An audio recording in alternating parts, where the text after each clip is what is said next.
Hello friends, welcome to EduACS your education mentor. So friends, आज के session में हम लोग बात करने वाले हैं required document for NEET counselling. आप सभी जानते हैं अभी आप लोगों का जो मणिपुर का हमने प्रीवियस वीडियो बनाई थी उसमें बताया था आपका जो मणिपुर में एग्जाम पोस्टपोन हो गया था उसकी डेट डिक्लेयर हो चुकी है, जो कि आपका 3rd और 5th जून के बीच में हो जाएगा। उसका जब एग्जाम हो जाएगा, आप लोगों ने लास्ट 2 ईयर पहले भी देखा होगा उड़ीसा में भी आपका एग्जाम पोस्टपोन हो गया था। देन उड़ीसा में जब आप लोगों का नीट का एग्जाम हुआ था उसके बाद आपका 1 वीक के बाद रिजल्ट आ गया था एंड उसके बाद आप लोगों की जो काउंसलिंग थी वो भी 2-3 वीक्स में स्टार्ट हो गई थी। तो जो हमारी काउंसलिंग है उसके बहुत अच्छे चांसेस बन रहे हैं हमारी कि जून तक हमारा, क्योंकि फर्स्ट वीक में हमारा एग्जाम हो जाएगा जून के एंड देन सेकंड वीक तक बहुत अच्छे चांसेस है कि रिजल्ट आ जाएगा और हो सकता है कि लास्ट ऑफ जून तक हमारी काउंसलिंग भी जो है नीट की वो स्टार्ट हो जाए। तो उसमें क्या क्या डॉक्यूमेंट्स आप लोगों को चाहिए होते हैं वो अलग अलग आप लोगों के डॉक्यूमेंट्स होते हैं जो कि कैंडिडेट के पास नहीं भी होते हैं। तो आप लोगों को क्या क्या डॉक्यूमेंट है जो आप लोगों के पास होना चाहिए ताकि eight the time of counselling आप लोगों को कोई प्रॉब्लम फेस ना करनी पड़े, उसके बारे में हम लोग बात करेंगे। सो फर्स्ट देखिए, हम लोग यहाँ पे डॉक्यूमेंट के टाइप्स देख लेते हैं। हमें जो नीट काउंसलिंग के लिए डॉक्यूमेंट चाहिए होते हैं, फिर चाहे वो हम लोग देखिए जब आप लोग किसी भी स्टेट का शेड्यूल आता है आप लोग काउंसलिंग के लिए अप्लाई करेंगे उसके लिए हो, या आप लोगों का जब आप लोगों को सीट अलॉट हो जाती है, सारा प्रोसेस डन हो जाता है, आप लोगों का रजिस्ट्रेशन चॉइस फिलिंग डॉक्यूमेंट भी आपने अपलोड कर दिए और उसके बाद आप लोगों का रिजल्ट आ जाता है। देन उसके बाद आप लोगों का रिजल्ट आने के बाद जब अलॉटमेंट लेटर डाउनलोड हो जाता है और उसके बाद जब आपको कॉलेज में जाना होता है ज्वाइनिंग के लिए, तो आप लोगों को इन्हीं 4 तरीके के डॉक्यूमेंट चाहिए होते हैं। फर्स्ट होते हैं आपके नीट के डॉक्यूमेंट्स, सेकंड होते हैं एजुकेशनल डॉक्यूमेंट्स, थर्ड होते हैं हमारे आइडेंटिटी के डॉक्यूमेंट्स और फोर्थ होते हैं हमारे कुछ एडिशनल डॉक्यूमेंट्स भी हमें चाहिए होते हैं। इनके बारे में हम 1 बाय 1 बात करेंगे कि किस वाले पार्ट में कौन से डॉक्यूमेंट्स आते हैं जो कि मैंडेटरी हम लोगों के होते हैं। फर्स्ट हम लोग यहाँ पे बात करेंगे नीट के ऐसे कौन से डॉक्यूमेंट्स होते हैं। तो आप सभी जानते हैं कि नीट का स्कोर कार्ड, ऑब्वियसली आप लोग अभी रिजल्ट आएगा, स्कोर कार्ड अपना डाउनलोड करेंगे, जो लिंक वो लोग आपको एनटीए पे नीट पे प्रोवाइड करेंगे, तो वो स्कोर कार्ड तो आपको चाहिए ही होता है। वो आपको at the time of document uploadation भी चाहिए होता है और at the time of joining भी चाहिए होता है। और साथ साथ नीट का एडमिट कार्ड, तो यस ऑब्वियसली नीट का स्कोर कार्ड, एडमिट कार्ड और नीट कंफर्मेशन पेज की बात करें तो काफी कैंडिडेट देखिए ऐसे भी होंगे जिन्होंने कंफर्मेशन पेज डाउनलोड नहीं किया होगा। कंफर्मेशन पेज आप लोग जानते हैं जब आप लोगों ने नीट के लिए रजिस्ट्रेशन किया होगा तब उस टाइम पे कंफर्मेशन पेज का भी आप लोगों को वहां पे प्रोवाइड होता है ऑप्शन कि कंफर्मेशन पेज डाउनलोड कर ले। कंफर्मेशन पेज में बेसिकली आप लोगों की सारी डिटेल्स होती हैं। जैसा हमारा एप्लीकेशन प्रीव्यू होता है, आप किसी भी स्टेट का फॉर्म फिल करते हैं या कोई भी पर्टिकुलर फॉर्म फिल करते हैं तो आप लोगों का एप्लीकेशन प्रीव्यू आता है, तो वही आप लोगों का नीट कंफर्मेशन पेज भी आता है, उस पर मेंशन होता है, वो आप लोगों को डाउनलोड करना होता है। अगर आप लोगों ने डाउनलोड नहीं किया होता है तो आपके पास होगा ही नहीं, क्योंकि इसका ऑप्शन अगेन नहीं मिलता है, वो आप लोगों को eight the time of registration he download करके रखना होता है। सेकंड हम लोग बात करेंगे एजुकेशनल डॉक्यूमेंट्स। तो एजुकेशनल डॉक्यूमेंट्स में हमें क्या क्या चाहिए होता है। तो देखिए एजुकेशन के जो डॉक्यूमेंट होते हैं ये आप लोग जब नीट की काउंसलिंग के लिए अप्लाई करेंगे, फॉर्म भी फिल करेंगे, उस टाइम भी आप लोगों को 10th और 12th तो आप लोगों की ऐसी 2 क्लासेस होती हैं, स्टैंडर्ड्स होते हैं, जहां पे आप लोगों को उनके स्कोर मेंशन ही करने होते हैं। स्कोर के साथ साथ आप लोगों को क्या करना होता है, उनका फॉर्मेट बना के उनको अपलोड भी करना होता है, जिस भी वैलिड फॉर्मेट में उन्होंने मांगा है उसकी भी हम आगे चल के बात करेंगे। तो देखिए 10th की मार्कशीट हो गई, 12th की मार्कशीट हो गई, दोनों के सर्टिफिकेट्स हो गए। सर्टिफिकेट में क्या पासिंग सर्टिफिकेट आप लोगों को मिलते हैं, 10th में भी पासिंग सर्टिफिकेट मिलता है, 12th में भी पासिंग सर्टिफिकेट मिलता है। लेकिन अगर आप लोगों को नहीं मिला है, देखिए एक रूल होता है कि स्कूल में प्रोवाइड ही नहीं किया गया है पासिंग का सर्टिफिकेट, तो आप लोगों के पास नहीं होगा। लेकिन हाँ मोस्टली ऐसा होता है कि प्रोवाइड किया जाता है सर्टिफिकेट, तो आप लोगों के पास 10th का सर्टिफिकेट, 12th का सर्टिफिकेट, मार्कशीट्स होनी चाहिए। और साथ साथ जो एजुकेशनल डॉक्यूमेंट्स में भी हमारे कुछ एडिशनल होते हैं डॉक्यूमेंट्स,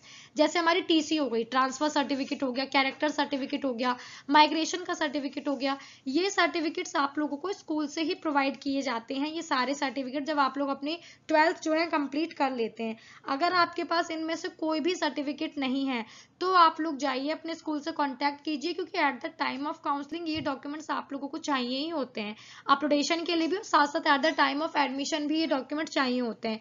तो आप लोग अपने स्कूल से कांटेक्ट करके ये सारे डॉक्यूमेंट्स अभी, क्योंकि देखिए आप लोगों के पास टाइम है, अभी आप लोगों का मणिपुर का एग्जाम होगा, देन आफ्टर रिजल्ट आएगा, then after that counselling start होगी, इट्स मीन 1 मंथ का टाइम आप लोगों के पास आराम से है। जो भी वो अपडेट होगी वो हम अपने चैनल पर आप लोगों को इन्फॉर्म करेंगे। तब तक जो आप लोगों के पास डॉक्यूमेंट नहीं है वो डॉक्यूमेंट आप लोग पूरी कोशिश कीजिए कि आपके पास at the time time of counselling तक सारे डॉक्यूमेंट्स होने चाहिए, क्योंकि देखिए काउंसलिंग का शेड्यूल जो होता है बेसिकली 10 डेज का होता है, 10 से 12 डेज का, जिसमें 4 दिन में आप लोगों को फॉर्म फिल करना है, देन नेक्स्ट 4 दिन में आप लोगों को चॉइस फिलिंग करनी है, डॉक्यूमेंट अपलोड करने हैं, रिजल्ट आएगा, उसके बाद ज्वाइनिंग के लिए जाना है। तो 10 से 12 दिन का आप लोगों का प्रोसेस होता है। आप लोग किसी भी स्टेप के लिए लेट हो जाएंगे तो आप लोगों को eight the time of counselling problem face करनी पड़ेगी। ये डॉक्यूमेंट, हाँ लेकिन कुछ स्टेट देखिए हमारे ऐसे भी हैं, जैसे हमारा कर्नाटका हो गया, तेलंगाना हो गया, इनमें आप लोगों को क्या करना होता है, 6th क्लास से लेके, इवन कर्नाटका की बात करें तो कर्नाटका में क्लास 1 से लेके क्लास 12 तक के डॉक्यूमेंट की सारी डिटेल आप लोगों को वहां मेंशन करनी होती है। तो आप लोग अपने डॉक्यूमेंट सारे प्रिपेयर रखिए, क्लास 1 से लेके क्लास 12 तक के। आपके पास कोई डॉक्यूमेंट नहीं है, अपने स्कूल से कांटेक्ट कीजिए, उन्हें मेल कीजिए, वहां पे जाकर के विजिट कीजिए, ताकि eight the time of counselling तक आपके पास सारे डॉक्यूमेंट्स अवेलेबल हो। तो नेक्स्ट हम लोग बात करते हैं आइडेंटिटी के डॉक्यूमेंट्स। तो आइडेंटिटी के डॉक्यूमेंट्स ऑब्वियसली आप लोग नाम से पहचान गए होंगे, ऐसे डॉक्यूमेंट जिससे हमें पहचान कराते हैं कि हम कहाँ के निवासी हैं, कहाँ रहते हैं और हमारी क्या आइडेंटिटी है। तो आइडेंटिटी डॉक्यूमेंट्स में आप लोगों के पास काफी ऑप्शंस होते हैं। नेशनल आइडेंटिटी डॉक्यूमेंट में देखिए आधार कार्ड, आप लोग जानते हैं इंडिया में आज के इस टाइम पे आधार कार्ड बहुत नॉर्मल हो गया है, मैंडेटरी हो गया है, सबके पास होता है। इवन आप लोग वोट वगैरह के लिए भी जाते होंगे तो आपका वोटर आईडी कार्ड के साथ साथ आधार कार्ड भी हो गया कि अगर वोटर आईडी कार्ड नहीं है तो आधार कार्ड भी चलेगा। तो आधार कार्ड हो गया फर्स्ट प्रायोरिटी पे, सेकंड पे वोटर आईडी कार्ड आपका चल सकता है, थर्ड पे ड्राइविंग लाइसेंस अगर आप लोगों के पास ड्राइविंग लाइसेंस है, पैन कार्ड हो गया, और परमानेंट रेजिडेंसी कार्ड आप लोग जानते हैं पीआर कार्ड जो बनता है। अगर आप लोगों के पास इनमें से कोई भी डॉक्यूमेंट है तो आप लोगों का चलेगा। लेकिन मोस्टली देखिए जब आप लोग काउंसलिंग करेंगे तो डॉक्यूमेंट अपलोड वाले पार्ट में ही वो लोग मेंशन करते हैं कि आधार कार्ड, और आधार कार्ड भी आपको फ्रंट एंड जो हमारी रियर साइड होती है, रियर साइड में आप जानते हैं बैक साइड जो हमारी होती है उसकी डिटेल भी फिल करनी होती है, साथ साथ उनको मर्ज करके अपलोड करना होता है, वो सारी हम आगे बात करेंगे। ये हमारे हो गए आइडेंटिटी के डॉक्यूमेंट। अब हम यहाँ पे बात करेंगे एडिशनल डॉक्यूमेंट्स। अभी तक हमने बात की नीट के डॉक्यूमेंट, एजुकेशन के डॉक्यूमेंट, आइडेंटिटी के डॉक्यूमेंट्स। अब हम यहाँ पे बात करेंगे एडिशनल डॉक्यूमेंट्स जो हमें eight the time of counselling चाहिए होते हैं। तो देखिए ऐसे क्या डॉक्यूमेंट है, आपकी फोटो हो गई, फोटो कौन सी फोटो, जो आप लोगों ने नीट में जब रजिस्ट्रेशन किया था तो at the time of NEET registration आप लोगों ने जो फोटो वहां पे अपलोड की थी, आप लोग जानते हैं उसमें आपका नेम और आपकी जो डेट थी फोटो क्लिक करने की, वो डेट मेंशन थी, वो डॉक्यूमेंट, वो फोटो आप लोगों की आपको चाहिए होती है। ये फोटो जब आप लोग आपको अपलोड के लिए भी चाहिए होंगी, आप किसी भी पर्टिकुलर स्टेट की काउंसलिंग के लिए फॉर्म फिल करेंगे तो ये फोटो आप लोगों के पास होना जरूरी है। और साथ साथ eight the time of admission भी आप लोगों को ये फोटोज लेके जानी होती हैं 8 से 10। ईमेल आईडी और रजिस्टर्ड मोबाइल नंबर, तो आप लोग जानते हैं कि देखिए आप लोग जब काउंसलिंग के लिए अप्लाई करेंगे तो जो भी ओटीपी होगा, ऑब्वियसली आप किसी स्टेट का फॉर्म फिल कर रहे हैं, काउंसलिंग के लिए अप्लाई कर रहे हैं उस स्टेट के लिए, तो आप लोगों की जो सारी डिटेल होगी, क्योंकि जब आप लोग लॉग इन करते हैं, कोई भी आईडी पासवर्ड क्रिएट करते हैं तो वो सारा रजिस्टर्ड मोबाइल नंबर पे आप लोगों का रजिस्टर्ड मेल पे पहुंचता है। तो पूरी कोशिश कीजिएगा कि जो आप लोगों ने नीट में फोटो जो आप लोगों ने फोटो, तो ऑब्वियसली हमने बात कर ली है, जो नीट में आप लोगों ने कॉन्टैक्ट नंबर यूज किया था, जो मेल आईडी यूज की थी जिससे आप लोगों ने रजिस्टर्ड किया था अपने आप को नीट के लिए, फॉर्म फिल के लिए और आगे एग्जाम के लिए, उसी को आगे तक आप लोग लेके जाइएगा जब तक आपको सीट नहीं मिल जाती है। इवन सीट मिलने के बाद जब तक ज्वाइनिंग नहीं हो जाती है, क्योंकि आप लोग डाल सकते हैं अदर कॉन्टैक्ट नंबर, डाल सकते हैं अदर ईमेल आईडी, ऐसा नहीं है आप लोग नहीं डाल सकते हैं। लेकिन उसमें क्या प्रॉब्लम होती है कि आप लोगों के पास फिर कॉन्टैक्ट नंबर ज्यादा हो जाएंगे, आप लोगों ने अलग अलग डाले, कोई डिटेल आएगी और आपसे मिस हो गई और वो आपके काम की है। ऑब्वियसली अगर कोई डिटेल हमारे काम की है, हमसे मिस हो गई तो फिर वो हमारे लिए वैलिड ही नहीं है, क्योंकि एट द टाइम ऑफ जब हमारा वर्क था, हमें उसकी जरूरत थी, तब वो हमें नहीं मिली तो आगे उसका हमारे लिए कोई वर्क नहीं रह जाता है। तो कॉन्टैक्ट नंबर, मेल आईडी जरूर ध्यान दीजिएगा कि वही आप लोग मेंशन करें, उसी से रजिस्टर्ड करें अपने आप को, जो आपने at the time of NEET application form वहां पे फिल की थी। सिग्नेचर तो आप लोगों को देखिए इंग्लिश हिंदी बोथ चलते हैं। आप लोगों के ऐसे स्टेट हैं जो कि सिग्नेचर आप लोगों से बोलते हैं कि सिग्नेचर अपलोड कीजिए, आप लोगों को उसका बैकग्राउंड व्हाइट होता है, प्लेन बैकग्राउंड, ब्लू पेन से। कुछ स्टेट बोलते हैं ब्लैक पेन से सिग्नेचर होने चाहिए, कुछ बोलते हैं ब्लू पेन से। तो इसकी डिटेल के लिए जब आप लोग डॉक्यूमेंट अपलोडेशन के पार्ट पे पहुंचते हैं तो पूरा फॉर्मेट दिया होता है कि कौन सा डॉक्यूमेंट का क्या फॉर्मेट है, कौन सा डॉक्यूमेंट कैसा होना चाहिए, कास्ट का और कैटेगरी का सर्टिफिकेट। अब हम बात कर लेते हैं सर्टिफिकेट्स की एडिशनल डॉक्यूमेंट में। तो ये आप लोगों का जो है आप लोग देखिए गवर्नमेंट की काउंसलिंग कर रहे हैं, अपने स्टेट की काउंसलिंग कर रहे हैं, या आप लोग ऑल इंडिया कोटा की काउंसलिंग कर रहे हैं, स्टेट की या सेंट्रल की किसी की भी काउंसलिंग कर रहे हैं, आप लोगों के पास कैटेगरी बेनिफिट है, आप लोग ओबीसी हैं, ओबीसी में भी आप लोगों का एनसीएल जो नॉन क्रीमी लेयर्स होती हैं, जो कि आप लोगों की डिवाइड होती हैं कि आपकी इनकम कितनी है, पर ईयर इनकम कितनी है।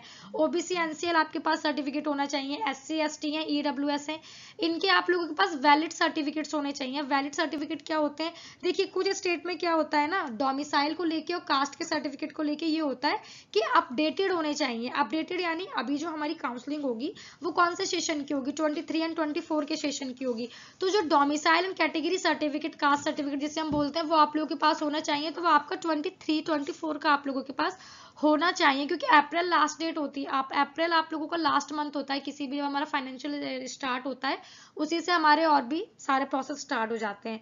तो आप लोगों के अगर स्टेट में डोमिसाइल कास्ट सर्टिफिकेट अपडेट होता है, ये आप लोगों ने जहां से बनवाया है वहां जाके आप लोगों को पता करना होगा कि अगर अपडेट होता है तो आप लोग अपडेट करवाएंगे। मोस्टली स्टेट में अपडेट होता है, लेकिन आप लोगों ने पता किया और वहां अपडेट नहीं होता है, तो इसमें आप लोग भी फिर कुछ नहीं कर सकते हैं। लेकिन अगर अपडेट होता है तो उसको अपडेट जरूर कराना है, कैटेगरी सर्टिफिकेट को, डोमिसाइल को। डीओबी प्रूफ, अब डीओबी प्रूफ में देखिए हमारे पास बहुत ऐसी क्वेरीज आती हैं जहाँ पे कैंडिडेट कंफ्यूज हो जाते हैं कि मैम डीओबी प्रूफ में क्या हम 10th की मार्कशीट लगा सकते हैं, या हमारे पास बर्थ सर्टिफिकेट नहीं है तो हम क्या कर सकते हैं।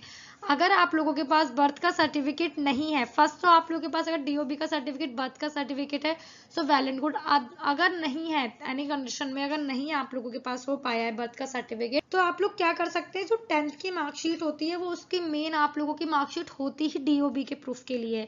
आप लोगों ने देखा होगा कि उस पर आपके नेम, आपके मदर फादर का नेम और आपकी डीओबी मेंशन होती है। तो अगर आप लोगों के पास डीओबी का प्रूफ नहीं है तो 10th की मार्कशीट तो होगी, तो उसको आप लोग यूज कर सकते हैं eight the time of counselling, eight the time of documents updation. अगर आपने नहीं करवाया, गैप का सर्टिफिकेट क्या होता है, गैप का सर्टिफिकेट होता है आपने जब 12th का एग्जाम दिया था और आप लोगों ने जो नीट दिया है, मान लीजिए 12th का एग्जाम आप लोगों ने 22 में दिया था, उसका रिजल्ट 22 में आ गया था, नीट का एग्जाम आपने 23 में दिया है, 22 में नहीं दिया, तो ये जो 1 ईयर का गैप था आप लोगों का in between after 12th result और नीट का एग्जाम तक का, उस 1 साल में आप लोगों ने क्या किया, आप लोगों को कोई भी रीजन हो सकता है, तो वो रीजन आप लोगों को शो कराना होता है। और ये आप लोगों को 100 रुपीज के स्टाम्प पेपर पे बनवाना होता है गैप का सर्टिफिकेट, जो भी आपका रीजन होता है। देखिए रीजन क्या होता है कैंडिडेट का, मेन रीजन तो यही होता है कि हम नीट के लिए प्रिपरेशन कर रहे थे 1 ईयर तक, इसलिए हम लोगों ने गैप लिया था, गैप पीरियड हमारा इसलिए। तो गैप का सर्टिफिकेट 100 रुपीज के स्टाम्प पेपर पे। मेडिकल का सर्टिफिकेट होता है, ये कोई स्टाम्प पेपर पे नहीं बनता है। मेडिकल का जो सर्टिफिकेट होता है ये आपका जो डॉक्टर्स होते हैं हमारे एमबीबीएस के डॉक्टर्स, उनसे आप लोगों को बनवाना होता है। इसमें आपका फुल बॉडी चेकअप होता है, आपकी आईज का चेकअप होता है, आपके ईयर्स का चेकअप होता है, यानी बॉडी चेकअप होता है, आपका बीपी कितना है, शुगर तो नहीं है, आपकी जो बॉडी का लेवल होता है उसका चेकअप होता है कि आपको कोई किसी प्रकार की डिजीज तो नहीं है, इसको आपको डॉक्टर से जाके बनवाना होता है, क्योंकि eight the time of counselling gap का सर्टिफिकेट, मेडिकल सर्टिफिकेट चाहिए होता है। ये आप बनवा के रख सकते हैं, लेकिन अभी बनवा के नहीं रखना है मेडिकल का सर्टिफिकेट और गैप का सर्टिफिकेट। ये आप लोगों को बनवाना है जब काउंसलिंग स्टार्ट होगी और जब आप लोगों को सीट अलॉट हो जाएगी उस टाइम पे बनवाना है मेडिकल सर्टिफिकेट। और ये आप लोगों का मोस्टली जब आप लोगों को कॉलेज मिल जाता है, तो जब आप लोग एडमिशन के लिए जाते हैं तो उस कॉलेजेस में भी होता है, लेकिन आप लोग अगर पहले से बनवा के रखते हैं तो आपके लिए भी फायदेमंद रहता है। लेकिन हाँ, अगर जिस कॉलेज में होता है तो वहां आपको जाके उसको बनवाना ही होगा, आपके पास है लेकिन फिर भी अगर उस कॉलेज में वहां जाके मेडिकल का आपका सर्टिफिकेट बनता है, वो लोग चेकअप करते हैं, देन उस कंडीशन में आपको करवाना होगा। मेडिकल का सर्टिफिकेट आप लोगों का यहाँ पे डन हो गया। माइनॉरिटी सर्टिफिकेट, ऑब्वियसली आप लोग कोई माइनॉरिटी से हैं, माइनॉरिटी आप जानते हैं इंडिया में कितनी माइनॉरिटी चलती है। एक हमारा मुस्लिम माइनॉरिटी कोटा चलता है, जैन माइनॉरिटी कोटा चलता है, बुद्धिज्म माइनॉरिटी कोटा चलता है, और हमारा सिख माइनॉरिटी कोटा चलता है, क्रिश्चियन माइनॉरिटी कोटा चलता है। ये 5 कोटे हमारे इंडिया में चलते हैं। इनमें से आपकी कोई भी माइनॉरिटी है, मान लीजिए आप सीएमसी लुधियाना में जा रहे हैं तो आप लोगों को क्रिश्चियन माइनॉरिटी का कॉलेज है आपकी, और हालांकि उसमें मैनेजमेंट से भी जाते हैं, लेकिन अगर आप क्रिश्चियन है उस कंडीशन में हम बात कर रहे हैं, तो आप लोगों को शो कराना होगा माइनॉरिटी का सर्टिफिकेट कि आप जो है, आपके पास जो है कोटा का बेनिफिट है, जो हमारा माइनॉरिटी कोटा का बेनिफिट है और आप उसके थ्रू अप्लाई कर रहे हैं। ये सर्टिफिकेट आप लोगों को चाहिए होंगे। यहाँ पे देखिए क्या होता है, जो मुस्लिम माइनॉरिटी कैंडिडेट होते हैं उन्हें काफी कंफ्यूजन होती है कि मैम मुस्लिम माइनॉरिटी के लिए हम क्या शो कराएं। तो आप लोगों की जो मदरसे होते हैं, जो आप लोगों की मस्जिद होती है, आप लोग जहाँ पे जाते हैं तो वहां पे जाके आप लोगों के जो मदरसे के जो मेन हेड होते हैं, जो कि आपके बड़े होते हैं, वहां पे जाके आप लोगों को बोलना होता है कि आप लोग मेडिकल की काउंसलिंग के लिए अप्लाई करना चाहते हैं, तो आप लोगों को वो लोग एक स्लिप पे मेंशन करके दे देते हैं कि आप जो है मुस्लिम माइनॉरिटी कोटा से ताल्लुक रखते हैं। जो हमदर्द मेडिकल कॉलेज है आप लोगों का, वहाँ पे आप लोग जानते हैं, आप लोगों को अगर आप माइनॉरिटी से गए हैं किसी भी कॉलेज में जिसमें माइनॉरिटी चलती है तो आपको प्रूफ देना होगा। तो उनके अपने फॉर्मेट भी रहते हैं। आप लोग देखेंगे हमदर्द मेडिकल कॉलेज में उनका मुस्लिम माइनॉरिटी के लिए अपना फॉर्मेट है, जो कि आप लोगों को जाके जो भी मस्जिद से मदरसे में आप लोग जाते हैं, जो ताल्लुक है आपका वहां से, जो वहां के हेड है आप लोगों के, जिन्हें आप तो वहां पे जाके आप लोग उनसे बनवा सकते हैं। ये हो गया माइनॉरिटी सर्टिफिकेट। ये एडिशनल डॉक्यूमेंट्स हैं, इनके अलावा और भी हैं जिनकी हम आगे बात करेंगे। ये आप लोगों को eight the time of counselling से पहले तैयार करके अपने पास रखेंगे, तो आप लोगों को काउंसलिंग में कोई भी किसी भी तरीके की कोई प्रॉब्लम क्रिएट नहीं होगी। अब हम लोग एडिशनल डॉक्यूमेंट में और बात कर लेते हैं एलिजिबिलिटी सर्टिफिकेट की एंड एक्विवेलेंसी सर्टिफिकेट की। आप देखिए ये किस स्टेट में चलते हैं।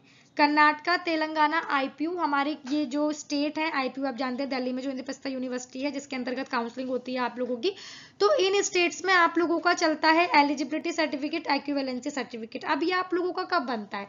ये आप लोगों का बनता है आप लोग जब तेलंगाना के काउंसलिंग का शेड्यूल आ गया, लिंक ओपन हो गया, आप लोगों ने काउंसलिंग के लिए अप्लाई किया, रजिस्ट्रेशन किया, at the time of registration ही आप लोगों को तेलंगाना बोलता है कि एक्विवेलेंसी सर्टिफिकेट के लिए अप्लाई कर दीजिए। उसके लिए उन्होंने अपना जो प्रोस्पेक्टस होता है, जो उनका शेड्यूल होता है, शेड्यूल में नहीं होता है, यस प्रोस्पेक्टस में आप लोगों का लिंक मेंशन होता है, उस लिंक पे जाके आप लोगों को एक्विवेलेंसी सर्टिफिकेट के लिए अप्लाई करना होता है। और ये ऐसा नहीं है सिर्फ स्टेट के कैंडिडेट के लिए है, it's for all over candidate, क्योंकि आप जानते हैं तेलंगाना एक ओपन स्टेट है। अदर स्टेट के कैंडिडेट जाके आराम से वहां पे ऑनलाइन काउंसलिंग होती है तो ऑनलाइन, ऑफलाइन होती है तो ऑफलाइन काउंसलिंग कर सकते हैं, अगर आपके उतने स्कोर हैं तो, साथ साथ आपका उतना बजट है तो। एक्विवेलेंसी सर्टिफिकेट आप लोगों का जो आता है 3 से 4 दिन में आता है। एक्विवेलेंसी सर्टिफिकेट बेसिकली क्या होता है, आप लोगों को एक लिंक प्रोवाइड होता है यूनिवर्सिटी का, जो तेलंगाना में कॉलेजेस हैं वो किस यूनिवर्सिटी के बेस में है, उस यूनिवर्सिटी के पोर्टल पे जाके आप लोग अप्लाई करते हैं, वहां पे अपनी बेसिक डिटेल फिल करते हैं, एजुकेशनल डिटेल फिल करते हैं, रिजर्वेशन डिटेल फिल करते हैं, अपने मदर फादर का ऑक्यूपेशन फिल करते हैं, जो उनकी ईयरली इनकम है वो फिल करते हैं। ये कुछ बेसिक डिटेल्स हैं, आप लोग फिल करते हैं। 3 से 4 दिन में वो आप लोगों का पेमेंट भी करते हैं, पेमेंट क्योंकि पेमेंट नहीं करेंगे तो कैसे आएगा, पेमेंट करते हैं। देन 3 से 4 दिनों में आप लोगों के पास वो ऑनलाइन ही आप लोगों को चेक करना होता है आईडी पासवर्ड से, वो आप लोगों को एक्टिव हो जाता है। आप लोग उसको डाउनलोड करते हैं, वेबसाइट पे जाके उसको अपलोड कर देते हैं और आगे प्रोसीड कर देते हैं अपने फॉर्म को। कर्नाटका में एलिजिबिलिटी सर्टिफिकेट चलता है जो आप लोगों का आपको चाहिए होता है, जब तेलंगाना में एक्विवेलेंसी, ऐसी कर्नाटका में एलिजिबिलिटी सर्टिफिकेट आप लोगों को चाहिए होता है, जिसके लिए आप लोगों को अप्लाई करना होता है। यूनिवर्सिटी यस, जो मेडिकल कॉलेज किस यूनिवर्सिटी के अंतर्गत आता है, राजीव गांधी यूनिवर्सिटी के अंतर्गत आते हैं हमारे मोस्टली कॉलेज कर्नाटका के, लेकिन अगर कुछ डिफरेंट है तो वो लोग आपको लिंक प्रोवाइड करते हैं, आप लोग जाते हैं उस पर अप्लाई करते हैं। 3 से 4 दिन में जो भी उनकी टाइम पीरियड होता है, जितना भी अप्रूव होने में टाइम लगता है, आप लोगों को वो मिल जाता है। लेकिन हाँ, रिजेक्ट भी आ सकता है, ऐसा नहीं है रिजेक्ट नहीं आएगा। रिजेक्ट आएगा तो विद अ वैलिड रीजन आएगा कि क्या रीजन है जिसकी वजह से आपका उन्होंने डॉक्यूमेंट जो है वो रिजेक्ट कर दिया है, उसको आपको फिर फुलफिल करना होता है और आगे उसको फिर आप लोगों को अप्रूव होने के बाद अपलोड कर देना होता है। आईपीयू में भी आपका यस ये एलिजिबिलिटी सर्टिफिकेट चलता है। सिक्योरिटी अमाउंट स्लिप, अब हम बात कर लेते हैं यूपी स्टेट की, जिसका काउंसलिंग का प्रोसेस, जो हमारी काउंसलिंग रन हुई थी 2022 की, लास्ट ईयर सारा प्रोसीजर ऑनलाइन हुआ था। लेकिन जो सिक्योरिटी अमाउंट स्लिप आप लोग किसी भी स्टेट की काउंसलिंग कर रहे हैं, फर्स्ट राउंड में तो देखिए यूपी में लगती है सिक्योरिटी, लेकिन मोस्टली स्टेट ऐसे हैं जो फर्स्ट राउंड में सिक्योरिटी नहीं लेते हैं, सेकंड राउंड से लेते हैं। अब आपने सिक्योरिटी पे की है तो आप लोगों के पास प्रूफ तो हो गई, वो लोग, क्योंकि जब आप लोग सिक्योरिटी डन कर देते हैं ना, वहां पे सिक्योरिटी पेमेंट डन कर देते हैं, तो आप लोगों के पास एप्लीकेशन प्रीव्यू में आ जाता है कि आप लोगों ने इतने लाख की, जितनी भी जिस स्टेट में जितने लाख की सिक्योरिटी लगती है, कुछ स्टेट में 1 लाख की है तो कुछ स्टेट में 2 लाख की भी है, आप लोगों के पास उसमें मेंशन होता है कितने लाख की सिक्योरिटी आपने पे की है। मेंशन नहीं भी होता है तो आप लोगों के पास अपनी डिटेल्स होती हैं कि आपने अपनी डिटेल से इनको 2 लाख की पेमेंट या 1 लाख की पेमेंट वटएवर जो भी सिक्योरिटी लगी है उतनी आपने पे की है। सिक्योरिटी अमाउंट की स्लिप होना आप लोगों के पास बहुत जरूरी है। यूपी में लास्ट ईयर प्रोसीजर ऑनलाइन हुआ था, लेकिन यूपी में आप लोगों को वो एक लिंक देते हैं, वहां पे जाके आईडी पासवर्ड आप लोग मेंशन करके उसको अपने पास डाउनलोड कर लेते हैं, जिसमें मेंशन होता है कि आप लोगों ने 2 लाख की सिक्योरिटी पे की थी। तो सिक्योरिटी स्लिप किसी भी स्टेट की आप सिक्योरिटी पे कर रहे हैं, स्लिप अपने पास ध्यान से रखिए, क्योंकि अगर आपको कॉलेज मिल गया तो भी आप लोगों को सिक्योरिटी जो है, कॉलेज अगर मिल जाता है फर्स्ट राउंड में, काफी स्टेट में आप लोगों को क्या होता है कि आप लोगों की फ्री एग्जिट होती है कि सीट मिल गई, सीट नहीं ली, अमाउंट वापस हो जाएगा। लेकिन सेकंड राउंड से क्या होता है, काफी स्टेट में सीट मिल गई, सीट ली नहीं, अमाउंट वापस नहीं होगा, फॉरफिट हो जाएगा, आपका जो पैसा है वो सारा फॉरफिट हो जाएगा। सिक्योरिटी अमाउंट की स्लिप ध्यान से रखिएगा, ताकि अगर पैसे वापस मिलने वाले हों आप लोगों को रिफंड का जब आए तो आप लोगों के पास सारे वैलिड प्रूफ होने चाहिए। यही हमारे डॉक्यूमेंट थे एडिशनल डॉक्यूमेंट्स के। अब हम बात करते हैं डॉक्यूमेंट्स फॉर्मेट की, कि डॉक्यूमेंट्स किस फॉर्मेट में चाहिए होते हैं। देखिए, आप लोगों का जो अपडेटेड सर्टिफिकेट की हम लोगों ने बात कर ली है, डोमिसाइल और कास्ट का सर्टिफिकेट अपडेटेड होना चाहिए अगर आपके स्टेट में अपडेटेड चलता है तो, लेकिन आपको ये पता करना होगा जाके कि अपडेट होता है या नहीं होता है। पीडीएफ, तो यस, डॉक्यूमेंट का जो फॉर्मेट होता है, डॉक्यूमेंट आप अपलोड करते हैं तो वो मोस्टली पीडीएफ फॉर्म में होता है, क्योंकि आप लोगों के जो हमारे नीट का स्कोर कार्ड हो गया, एडमिट कार्ड हो गया, कंफर्मेशन पेज हो गया, कंफर्मेशन पेज अपलोड नहीं होता है, नीट का admit card, score card upload होता है, आप लोगों का मार्कशीट्स हो गई, सर्टिफिकेट्स होगा, ये आप लोगों के पीडीएफ फॉर्म में अपलोड होते हैं। कई बार ऐसा भी आप लोगों का होता है मर्ज डॉक्यूमेंट्स अपलोड होते हैं। मर्ज के लिए आप लोगों का क्या होता है कि नीट का स्कोर कार्ड लगा दीजिए, 10th की मार्कशीट लगा दीजिए, 12th की मार्कशीट लगा दीजिए, उनको मर्ज कर दीजिए एक वैलिड पीडीएफ फॉर्म में, जो भी उन्होंने अपना वैलिड फॉर्म फॉर्मेट दिया होता है, और उसके बाद उसको अपलोड कर दीजिए। जेपीजी में भी, जेपीईजी में भी, जेपीजी में भी डॉक्यूमेंट्स अपलोड होते हैं। और इस साल ईएसआईसी की जब हमारा अभी हम लोगों ने आईपी सर्टिफिकेट के लिए आप लोगों ने अप्लाई किया होगा तो वर्डप्रेस पे भी डॉक्यूमेंट का फॉर्मेट आया था, तो हो सकता है कि स्टेट भी अपना कुछ ऐसा दें। तो ये सारी चीजों के लिए देखिए काफी ऑनलाइन एप्स होती हैं जहां आप लोग ऑनलाइन जाके मेंशन करेंगे जो भी आप लोग फोटो क्लिक करते हैं तो वो किस में आती है, जेपीजी में, जेपैग में आती है, जेपीजी में, जेपीईजी में आती है। तो आप लोग ऑनलाइन जाके सर्च करेंगे JPEG to PDF, JPEG to Word, JPEG to whatever जो भी उन्होंने फॉर्मेट दिया हुआ है, तो वो फॉर्मेट का एक आप लोग के पास एप्लीकेशन का लिंक प्रोवाइड हो जाएगा, जिसपे जाके आप लोग इजीली उसको जो उन्होंने बताया है वो कर सकते हैं, जो कि फ्री होते हैं। आप लोगों की ऐसी कुछ वेबसाइट्स हैं जो कि फ्री होती हैं आप लोगों की, वहां पे जाके आप लोग उनको अपने डॉक्यूमेंट को मर्ज कर सकते हैं। कोई भी अदर फॉर्मेट में चेंज करना है तो चेंज आप लोग कर सकते हैं। और एक चीज का और ध्यान देना होता है, हाइट, विड्थ एंड केबी। आप देखिए क्या होता है, जहां जो डॉक्यूमेंट आपको जेपीजी में या जेपीजी में अपलोड करना है ना, तो उसकी हाइट विड्थ आप लोगों को जरूर दी होती है कि उसकी हाइट जो है इतनी होनी चाहिए, उसकी विड्थ जो है वो इतनी होनी चाहिए। अगर आपकी हाइट विड्थ उतनी नहीं होगी तो वो डॉक्यूमेंट कैच नहीं करेगा, वो डॉक्यूमेंट अपलोड आपका नहीं हो पाता है। तो जो उन्होंने दिया है डॉक्यूमेंट अपलोडेशन में, सभी स्टेट देते हैं कि कौन सा डॉक्यूमेंट किस फॉर्मेट में अपलोड होगा, कितनी हाइट होगी, कितना विड्थ होगा। पीडीएफ में केबी चलता है कि इतने केबी के अंतर्गत होना चाहिए। इन सारी चीजों का अगर आप लोग ध्यान देंगे तो आपकी काउंसलिंग का जो फर्स्ट स्टेप होता है हमारा, जब आप लोग रजिस्ट्रेशन करते हैं, डॉक्यूमेंट अपलोड करते हैं, तो बहुत अच्छे से हो जाएगा और आप लोगों को किसी प्रकार की कोई परेशानी फेस नहीं करनी पड़ेगी।